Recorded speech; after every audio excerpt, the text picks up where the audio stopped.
Night Canterbury tales में सब character में नोबल है और इसका बेटा स्क्वायर भी है।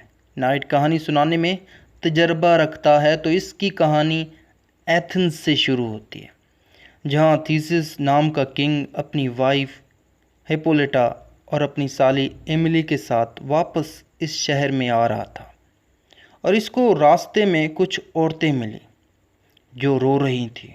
तो थीसिस ने इन औरतों को इंसाफ दिलाने के लिए वहाँ के बादशाह क्रियोन से जंग करके इन औरतों को इंसाफ दिलाया। लेकिन इस जंग के बाद दो बंदे ज़िंदा बच गए।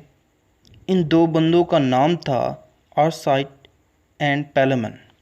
ये दोनों लड़ाई के बाद बहुत बुरी हालत में थे, तो थीसिस ने इन दोनों को पकड़ लिया और एथेंस अपने शहर की जेल में डाल दिया। ये दोनों कैदी आपस में कज़न थे।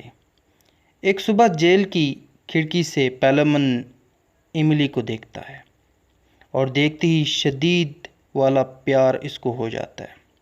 लेकिन इन दोनों कज़न्स ने कसम खाई थी कि कभी भी इनके दरमियान लड़की नहीं आएगी और पैलेमन के साथ साथ आरसाइट को भी एमिली से इश्क वाला लव हो जाता है।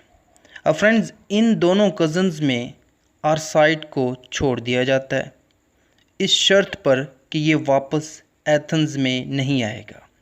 लेकिन आरसाइट पर तो प्यार का भूत सवार था, तो ये भेस बदल कर वापस एथेंस में आ जाता है, जबकि इसका कज़न पैलेमन अभी भी जेल में था।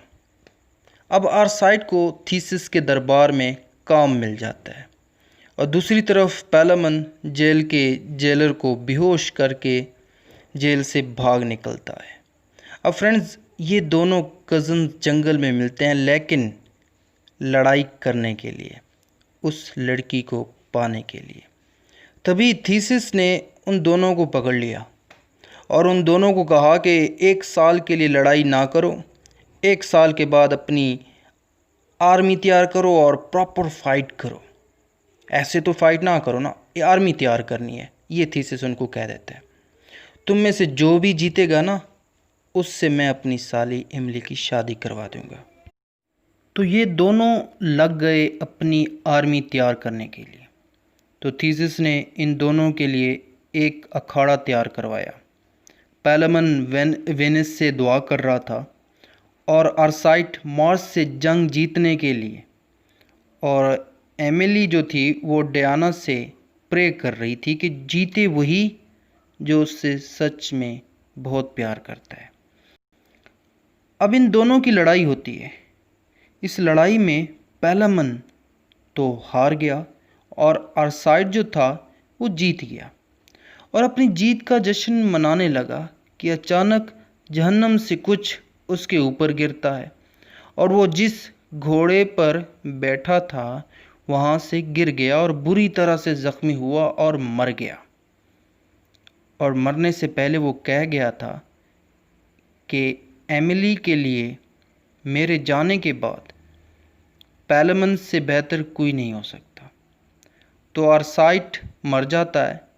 फिर थीसिस उसके लिए एक बड़ा फ्यूनरल जो है वो अरेंज करता है और इसके बाद एमिली और पैलेमन की शादी हो जाती है और हैप्पी एंडिंग के साथ यहाँ पर नाइट की कहानी ख़त्म हो जाती है।